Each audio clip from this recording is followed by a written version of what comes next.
ओम श्री परमात्मने नमः। श्री अष्टावक्र गीता 18वां प्रकरण सूत्र 84। पुत्र स्त्री आदि के प्रति स्नेह न रखता हुआ और विषयों में कामना रहित हुआ, अपने शरीर की भी चिंता नहीं करता हुआ, ज्ञानी पुरुष सभी आशाओं से मुक्त शोभा देता है। अज्ञानी अर्थात संसार की अपनी दृष्टि होती है एवं ज्ञानी की दृष्टि इससे भिन्न होती है। अज्ञानी यदि अपनी दृष्टि से ज्ञानी को देखेगा तो वह उसे कभी नहीं समझ पाएगा। अज्ञानी अपने पुत्र स्त्री आदि के प्रति बड़ा स्नेह दिखाता है। वह हमेशा विषयों की ही कामना करता है तथा अपने शरीर पोषण की ही चिंता करता है। वह हमेशा आशाओं में ही जीता है। इसके पीछे उसकी आसक्ति एवं वासनाएं ही हैं। उसके स्वयं के संकीर्ण निहित स्वार्थ हैं जिससे वह ऐसा कर रहा है। ज्ञानी का भी पुत्र स्त्री आदि के प्रति स्नेह तो होता है, किंतु उनके प्रति कामनाएं वासनाएं एवं पागलपन नहीं होता। वह भी शरीर रक्षण तो करता है, किंतु उसकी रक्षण की चिंता नहीं करता। स्वाभाविक रूप से अनाग्रह पूर्वक जो होता है उसे स्वीकार कर लेता है। ज्ञानी पुरुष सभी आशाओं से मुक्त हो जाता है, जिससे वह स्नेह कर्म आदि के संकीर्ण दायरे से ऊपर उठ जाता है। ऐसा ज्ञानी ही शोभा पाता है। सूत्र 85। यथा प्राप्य से जीविका चलाने वाला, देशों में स्वच्छंदता से विचरण करने वाला, जहाँ सूर्यास्त हो वहाँ शयन करने वाला, धीर पुरुष सर्वत्र संतुष्ट है। अष्टावक्र जी आगे कहते हैं कि ज्ञानी परम को पा जाता है, इसलिए शूद्र की वासनाओं से मुक्त हो जाता है। वह भी कर्म करता है, किंतु उसमें फल आकांक्षा नहीं होती, फल आकांक्षा की वासना भी नहीं होती। कर्म के फलस्वरूप जो कुछ उसे मिल जाता है वह उसमें संतुष्ट है, उसी से अपनी आजीविका चलाता है। उसे अधिक की चाह ही नहीं रहती, न कम की चिंता होती है। वह शिकायत भी नहीं करता कि आज संसार पापी हो गया है, साधु संतों का कोई सम्मान नहीं है, उसे कोई देता नहीं, बेईमान खाए जा रहे हैं, साधु भूखे मर रहे हैं। ऐसी कोई भी भावना ज्ञानी में पैदा नहीं होती। ज्ञानी स्वनिर्भर हो जाता है। वह प्रत्येक समय स्वनिर्भर होता है। वह भोजन के लिए भी दूसरों पर निर्भर नहीं रहता। जो मिल जाए, जहाँ से मिल जाए, न मिले, सब में संतुष्ट है।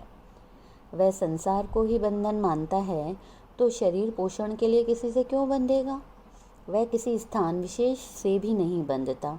वह स्वच्छंदता से किसी वासना आसक्ति से नहीं बनाता।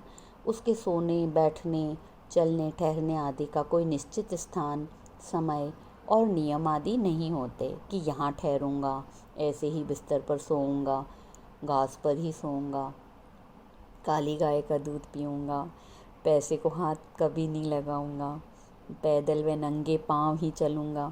इस प्रकार के किसी भी नियम में वह ज्ञानी नहीं बंधता। वह नियम के बंधनों से पार हो गया है, आग्रह मात्र छूट गया है और ऐसा ज्ञानी सर्वत्र ही संतुष्ट है।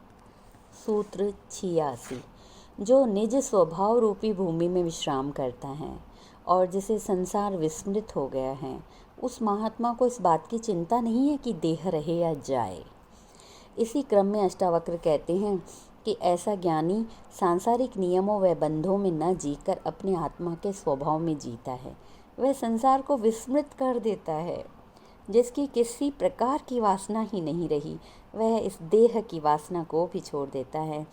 जिसकी शरीर में आसक्ति होती है वही अधिक जिंदा रहना चाहता है। मृत्यु के समय उसी के प्राण नहीं छूटते। वह जीवन और मृत्यु के बीच लगातार संघर्ष करता रहता है। यमदूत उसे खींचते हैं, किंतु वह संसार छोड़ना नहीं चाहता, इसलिए जबरदस्ती उसे पकड़कर ले जाना पड़ता है। उसके संबंधी गंगा जल तुलसी देकर, गोदान एकादशी आकर दे देकर उसके प्राण छुड़ाते हैं। यह सब होता है देहासक्ति के कारण, किंतु ज्ञानी देहासक्त नहीं होता, इसलिए मृत्यु के समय उसे कोई संघर्ष नहीं करना पड़ता। वह मृत्यु को भी आनंद के साथ स्वीकार करता है। उसे अब ग्रह परिवर्तन से अधिक महत्व नहीं देता। जो जीवन में शांत और संतुष्ट रहा है उसको मृत्यु के समय भी तो शांति का ही अनुभव होगा।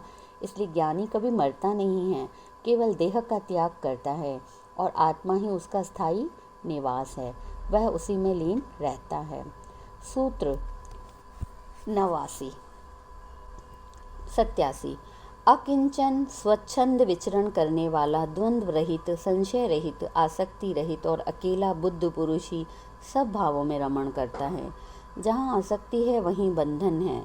संसार, स्त्री, पुत्र, धन, नगर, देश, धर्म, जाति, वर्ण आदि संकीर्ण घेरों में मनुष्य आसक्ति तथा अज्ञान के कारण स्वयं बंधा है। इनके पीछे उसके निहित स्वार्थ हैं, जिनके कारण वह अपने को इन क्षुद्र घेरों में बंद कर लेता है। इन संकीर्णताओं में बंधकर मनुष्य स्वयं संकीर्ण हो जाता है, उसकी दृष्टि संकीर्ण हो जाती है।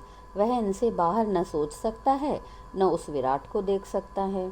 वह पिंजड़े का पक्षी बनकर अपने पिंजड़े में ही फड़फड़ाता रहता है एवं उसी में प्राण त्याग देता है। वह खुले आकाश में कभी उड़ान नहीं भर सकता।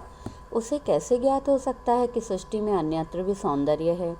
इसी प्रकार संकीर्ण मान्यताओं, विचारों, सिद्धांतों, नियमों आदि से बंधकर मनुष्य छोटा हो जाता है, किंतु अहंकार वश इनमें भी वह अपने को महान समझता है। इसके ठीक विपरीत ज्ञानी की स्थिति होती है। वह अपने को इन सब बंधनों से मुक्त कर लेता है। वह खुले आकाश में स्वच्छंदतापूर्वक विचरण करने वाला होता है। वह द्वंद्व रहित होकर परम आनंद में रहता है। वह संशय रहित होता है, अपने को अकेला एवं अकिंचन मानता है। इसी से वह सबका हो जाता है, वह महान हो जाता है। आसक्ति होने से मनुष्य शूद्र से बंध जाता है।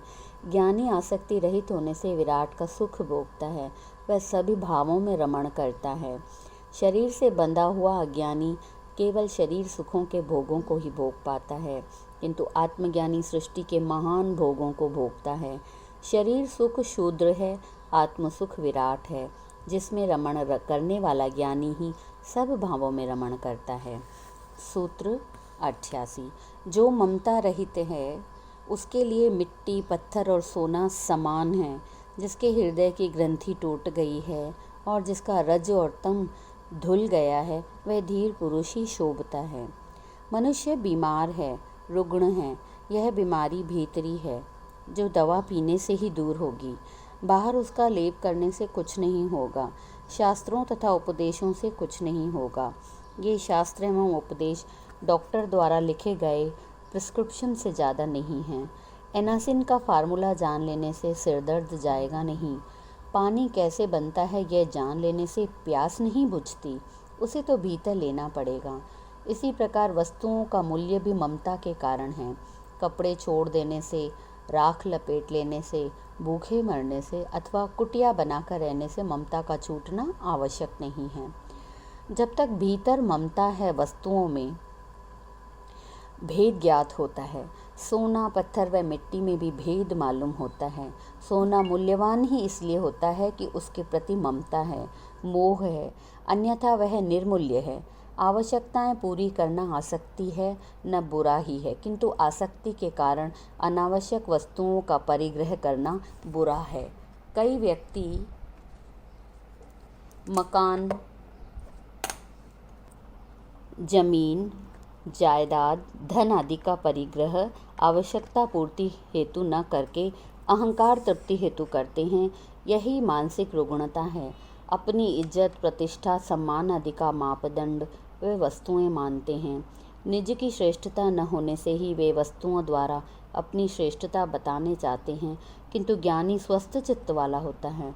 उसमें मानसिक रुग्णता नहीं होती, वह स्वस्थ इंद्रिय होता है। उसकी हृदय ग्रंथि खुल जाती है, उसका रज और तम धुल जाता है और वो धुलकर शुद्ध सत्व बच रहता है।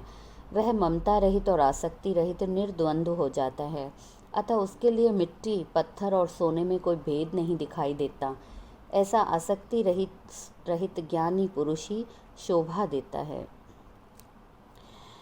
सूत्र 89।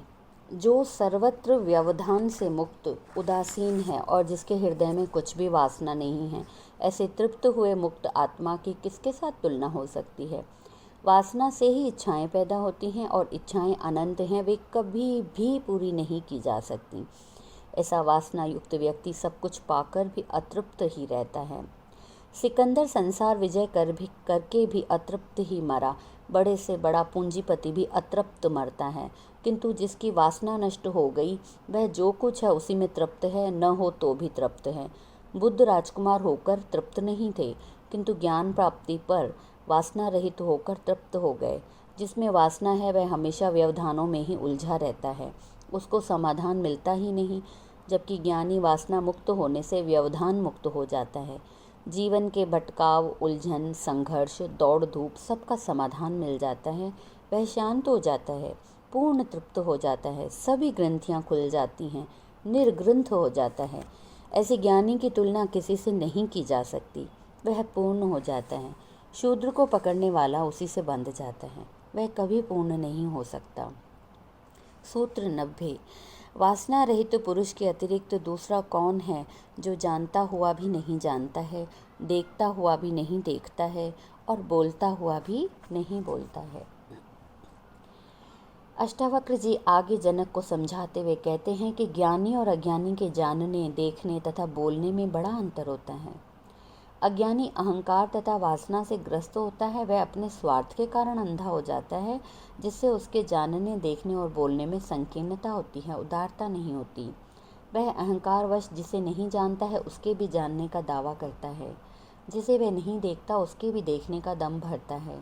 आत्मा और परमात्मा को उसने न जाना है न देखा है, किंतु इसकी सत्यता की रोज दुहाई देता है कि आत्मा है, परमात्मा है, पुनर्जन्म है, स्वर्ग नरक है, तुम परमात्मा को नहीं मानते, तुम नास्तिक हो, अज्ञानी हो, नरक जाओगे आदि निरंतर कहता रहता है। जबकि ज्ञानी सब कुछ जान जाता है, जान लेता है, फिर भी कहता है कि मैं कुछ नहीं देखता। वह बोलता भी है तो भी उसमें दुराग्रह नहीं होता, क्योंकि वह वासना एवं अहंकार रहित है। ऐसे ज्ञानी की तुलना किसी से नहीं की जा सकती। सूत्र 91। जिसकी सब भावों में शोभन अशोभन बुद्धि गलित हो गई है और जो निष्काम है वही शोभायमान है, चाहे वह भिखारी हो या भूपति। जीवन एक त्रिवेणी है जिसमें गंगा और जमुना तो प्रकट है, किंतु तीसरी सरस्वती गुप्त है। जीवन में भी शरीर और मन तो प्रकट है, किंतु चेतना गुप्त है। अज्ञानी शरीर और मन को ही जानता है, किंतु ज्ञानी चेतना हो ये भी जान लेता है। जो मन के तल पर ही जीते हैं उन्होंने सृष्टि को दो में विभाजित कर दिया है। इस विभाजन के कारण सृष्टि में भेद दिखाई देता है, किंतु ज्ञानी उस गुप्त शक्ति चेतना को भी जान लेता है, जिससे समस्त भेद समाप्त होकर एकत्व का अनुभव हो जाता है। इसी को सत्य तथा ज्ञान कहा गया है। भेद मात्र अज्ञान के कारण है। स्वर्ग, नरक और मोक्ष, संसार, परमात्मा और ब्रह्म, सुख दुख, आनंद, राग विराग और वीतराग, दुर्जन सज्जन और जीवन मुक्त, साधु असाधु और संत आदि में प्रथम दो शब्द मन की ही व्याख्याएं हैं। मन वासना युक्त है, विलासी है, स्वार्थी है, वह हमेशा भेद ढूंढता है, अच्छे बुरे में भेद करता है, लाभ हानि, जय पराजय, श्रेष्ठ निकृष्ट, शोभन अशोभन, राजा रंक, त्याग और ग्रहण, हिंसा अहिंसा आदि में भेद करता है। अपनी वासना एवं स्वार्थों के जो अनुकूल होता है उसे अच्छा तथा प्रतिकूल होने पर बुरा कह देता है, किंतु ज्ञानी मन के पार हो जाता है, उसका अस्तित्व से मिलन हो जाता है, अस्तित्व में कोई भेद ही नहीं रहता, इसलिए ज्ञानी ही समत्व बुद्धि वाला होता है। यह तीसरा शब्द समत्व बुद्धि का ही उदाहरण है, जो भारत की सर्वोपरि खोज है। जो धर्म द्वंद्वों के पार नहीं जा सके वे मानसिक धरातल पर ही हैं। अस्तित्वगत ज्ञान का उन्हें कुछ पता ही नहीं है। ऐसे धर्म आचरण को ही अधिक महत्व देते हैं। ज्ञानी उपलब्धि को महत्वपूर्ण मानता है, इसलिए अष्टावक्र कहते हैं कि जिसकी सब भावों में शोभन और अशोभन बुद्धि गलित हो गई है और जो निष्काम है, जिसकी कोई वासना नहीं है, अहंकार नहीं है, फल आकांक्षा नहीं है, ऐसा ज्ञानी चाहे भिखारी हो अथवा भूपति सर्वत्र शोभायमान होता है। व्यक्ति की श्रेष्ठता धन पद मान सम्मान आदि से नहीं आंकी जाती, उसके निजी गुणों से आंकी जाती है। वासना एवं अहंकार रहित ज्ञानी ही श्रेष्ठ है, क्योंकि वह शूद्र को छोड़कर महान को उपलब्ध हो गया है। सूत्र 92। निष्कपट सरल यथार्थ चरित्र वाले योगी को कहाँ स्वच्छंदता है, कहाँ संकोच है और कहाँ तत्व का निश्चय है। जो योगी ज्ञान को उपलब्ध हो गया है, जिसने सृष्टि के मूल तत्व आत्मा को जान लिया है, वह निष्कपट सरल तथा यथार्थ चरित्र वाला हो जाता है। उसके लिए स्वच्छंदता, संकोच तथा तत्व का निश्चय जैसी कोई धारणा नहीं होती। वह स्वयं इन सब से पार अस्तित्व के साथ ही जीता है। अस्तित्व ही उसका अनुशासन, नियम, संयम होता है। वह मानस तल की स्वच्छंदता, संकोच आदि के पार हो जाता है। यही उसका विवेक है। सूत्र 93 में आत्मा में विश्राम कर तृप्त हुए आशा रहित और शोक रहित ज्ञानी के अंतस में जो अनुभव होता है, उसे कैसे और किसको कहा जाए। आत्मज्ञान के बाद व्यक्ति तृप्त हो जाता है, निस्पृह यानी इच्छा रहित और शोक रहित हो जाता है। इस स्थिति में जो विश्राम करके स्थित हैं, जो इसमें ठहर गया है, उसे विचित्र ही अनुभव होते हैं, जो सांसारिक अनुभवों से सर्वथा भिन्न होते हैं, जिनको कहा नहीं जा सकता, क्योंकि सुनने वाला उस स्थिति में नहीं पहुंचा है। ये उसे अनुभव नहीं हुए, इसलिए इसे समझना बड़ा मुश्किल है। ऐसे अनुभव प्रमाणों, तर्कों आदि से सिद्ध नहीं किए जा सकते। जिस प्रकार 10 वर्ष के बच्चे को रमण सुख नहीं समझाया जा सकता, किसी के दुख, दर्द, पीड़ा, जलन आदि को दूसरों को दिखाया नहीं जा सकता, अंधे को सफ़ेद, लाल, हरे रंगों का ज्ञान नहीं कराया जा सकता, उसी प्रकार आत्मसुख को शब्दों में उतारा नहीं जा सकता। इसलिए ज्ञानी मौन हो जाते हैं। आत्मज्ञान में बोध होता है, एक अनुभूति होती है, उसमें पुरानी धारणाएं, मान्यताएं सब गिर जाती हैं। जिस प्रकार स्वप्न टूटने पर एक क्षण में सब कुछ बदलकर नया सामने आ जाता है, उसी प्रकार आत्मज्ञान में क्षण भर में ही यह संसार रूपी स्वप्न टूट जाता है एवं नए ही संसार में उसका प्रवेश होता है, जिसे न उसने कभी पहले देखा था, न सुना था, न जाना था। इस स्थिति में गुरु का सानिध्य न हो तो वह पागल भी हो सकता है, इसलिए उसका इलाज भी कुछ नहीं है। वह उसकी मस्ती में पागल है। संसार में पागल होने से ईश्वर के लिए पागल होना बेहतर है। ऐसा पागलपन भी वरदान है। आत्मा का बोध चित्त की निर्विकार और शून्य अवस्था में ही होता है। इसी का नाम ध्यान और समाधि है। मन जब शून्य होता है तभी आत्मा अपने पूर्ण प्रकाश में प्रकट होती है। ध्यान में कोई विषय नहीं होता, विषय होने पर फिर वो ध्यान नहीं है। चिंतन मनन भी ध्यान नहीं है। ध्यान किया भी नहीं जाता, करने से ध्यान होता भी नहीं है। केवल अक्रिया ही ध्यान है। अष्टावक्र की सारी देशना अक्रिया पर ही है। इसी से होता है ज्ञान, बोध और जागरण। इस अनुभूति के बाद व्यक्ति स्वयं को आत्मवत अनुभव करता है। वह हिंदू, मुस्लिम, सिख, ईसाई नहीं रह जाता। वह ब्राह्मण, क्षत्रिय, शूद्र, वैश्य भी नहीं रह जाता। वह ब्रह्म को जान लेता है, इसलिए वह ब्राह्मण हो जाता है। ब्राह्मण उपलब्धि है, उसमें नम्रता आ जाती है, अहंकार, वासना लुप्त हो जाती है, वह श्रेष्ठ हो जाता है। पुराने की मृत्यु हो जाती है, उसका नया जन्म होता है, इसलिए उसे द्विज या द्विजन्मा कहा जाता है। शरीर का जन्म तो माँ ने दिया और आत्मा का जन्म गुरु देता है। वह शूद्र को ब्राह्मण बना देता है, मनुष्य को परमात्मा बना देता है। इसलिए गुरु का महत्व ईश्वर से भी ऊंचा है। ईश्वर ही गुरु रूप में प्रकट होता है, यही गुरु का महत्व है। इस ज्ञान प्राप्ति की पाठशाला है संन्यास और अंतिम फल है आत्मानुभूति। यहाँ पहुंचकर व्यक्ति मुक्त हो जाता है। यही जीव की अंतिम परिणति है, परमानंद की स्थिति है। सूत्र 94। जो सोया हुआ भी सुषुप्त नहीं है और न स्वप्न में सोया हुआ है, जागृत में भी जागा हुआ नहीं है, वही धीर पुरुष क्षण क्षण तृप्त है। अष्टावक्र जी कहते हैं कि ज्ञानी और अज्ञानी दोनों सोते हैं, किंतु अज्ञानी जब स्वप्नावस्था में होता है तो अपने को भूल जाता है। वह स्वप्न में ही खो जाता है और एक दूसरी दुनिया में ही प्रवेश कर जाता है। सुषुप्ति में वह गहरी नींद में होता है, तब स्वप्न भी खो जाते हैं। उसे न संसार का भान रहता है न स्वयं का। किंतु ज्ञानी की निद्रा संसारी से भिन्न होती है। वह स्वप्न में भी जागा हुआ रहता है। साक्षी भाव का प्रयोग करने पर यह संभव है। स्वप्न में भी उसे भान रहता है कि वह सोया हुआ है और स्वप्न देख रहा है। इसी प्रकार सुषुप्ति में भी वह जागा हुआ रहता है।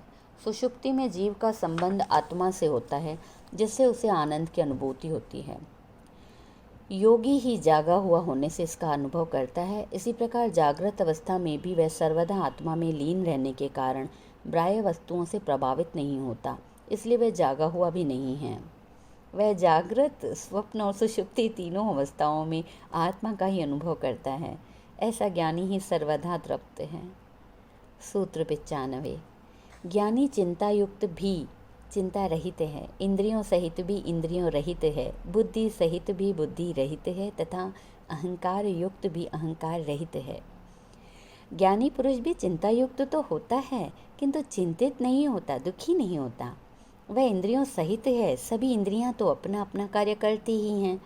खाना पीना, सूंघना, सुनना, स्वाद लेना, स्पर्श ज्ञान, देखना सब यथावत होता है, किंतु ज्ञानी की वासना न रहने से वह उनमें आसक्त नहीं होता, उनसे प्रभावित नहीं होता। वह इंद्रियों का उपयोग आवश्यकता होने पर करेगा, वासना के कारण नहीं करेगा। ज्ञानी बुद्धि का भी प्रयोग करेगा, किंतु वह उसे जैसा चाहे वैसा उपयोग करेगा। वह बुद्धि का मालिक होगा, बुद्धि उसकी मालिक नहीं होगी। ज्ञानी आवश्यकता पड़ने पर अहंकार का भी उपयोग करेगा, विनम्रता का भी उपयोग करेगा, किंतु उनका दास नहीं बनेगा। कर्ता नहीं, साक्षी होकर करेगा। ज्ञानी सृष्टि के नियमों में न बाधा डालते हैं न सहयोग करते हैं। जैसा होता है उसे ईश्वरीय समझकर हो जाने देते हैं। सूत्र 96। ज्ञानी न सुखी है न दुखी, न विरक्त है न संग युक्त है, न मुमुक्षु है न मुक्त है, न किंचन है न अकिंचन। यानी ज्ञानी की स्थिति द्वंद्वों से पार की होती है। वह समत्व बुद्धि वाला हो जाता है। वह सदा एक रस रहता है। घड़ी के पेंडुलम की भांति एक अति से दूसरी अति को नहीं छूता। बुद्ध ने भी यही कहा कि वीणा के तार न अधिक ढीले हों न अधिक कसे हों, तभी संगीत निकला है। अज्ञानी ही इन अतियों में भटकते हैं। ज्ञान अति में नहीं, समत्व में है, एक रसता में है। अहंकारी अतियों में आनंद लेता है। ज्ञानी उस नट की भांति है जो अतियों के बीच संतुलन रखता हुआ एक ही रस्सी पर ध्यान टिकाए हुए चलता है। इसलिए कहा है कि धर्म कृपाण की धार पर चलने के समान है। थोड़ा सा भी झुकाव अगर एक ओर हुआ तो सारी साधना व्यर्थ हो जाती है। इसलिए अष्टावक्र कहते हैं, ज्ञानी न सुखी है न दुखी, न संग युक्त है न विरक्त है, न मुमुक्षु है न मुक्त है। वह ऐसा भी नहीं मानता कि मैं कुछ हूँ, नगण्य हूँ, उपेक्षित हूँ, न ऐसा मानता है कि मैं ही सब कुछ हूँ, मैं परम ज्ञानी हूँ, श्रेष्ठ हूँ, अन्य से ऊंचा हूँ। वह तो सदा सम स्थिति में रहता है और जो है, जो उपलब्ध हो रहा है, उसी में संतुष्ट है। सूत्र 97। धन्य पुरुष विक्षेप में भी विक्षिप्त नहीं होता, समाधि में भी समाधि वाला नहीं, जड़ता में भी जड़ नहीं और पांडित्य में भी वो पंडित नहीं है। अष्टावक्र जी जनक को कहते हैं कि जो ज्ञानी आत्मज्ञान के कारण सम स्थिति को उपलब्ध हो गया, वह विक्षेपों को भी सहन कर लेता है, उनसे विक्षिप्त नहीं होता। वह समाधि में रहने वाला है, किंतु समाधि वाला नहीं है। जो समाधि का निरंतर अभ्यास करता है वह नेताओं, उद्यमियों जैसी भागदौड़ नहीं करता। इसलिए वह जड़वत तो ज्ञात होता ही है, किंतु वह जड़ नहीं, पूर्ण चैतन्य है, जागरूक है। उस ज्ञानी में पांडित्य तो है, पूर्ण ज्ञान है, किंतु वह अन्य पंडितों जैसा न उसमें अहंकार है, न पांडित्य प्रदर्शन की कोई भावना ही। वो अपने किए हुए का फल नहीं चाहता।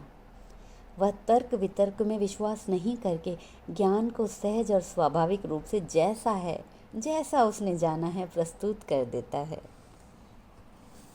सूत्र 98। मुक्त पुरुष सब स्थितियों में स्वस्थ है, किए हुए और करने योग्य कर्म में तृप्त है, सर्वत्र समान है, तृष्णा के अभाव में किए और अनकिए कर्म को स्मरण नहीं करता। जिसे ज्ञान हो गया तो वही मुक्त है। अज्ञानी तो बंधनग्रस्त है, वह रुग्ण है, कामना, वासना, अहंकार से पीड़ित है। जो इन बंधनों को तोड़ चुका है, ऐसा मुक्त पुरुष ही स्वस्थ है। वह किए तथा करने वाले और करने योग्य कर्म दोनों से तृप्त है।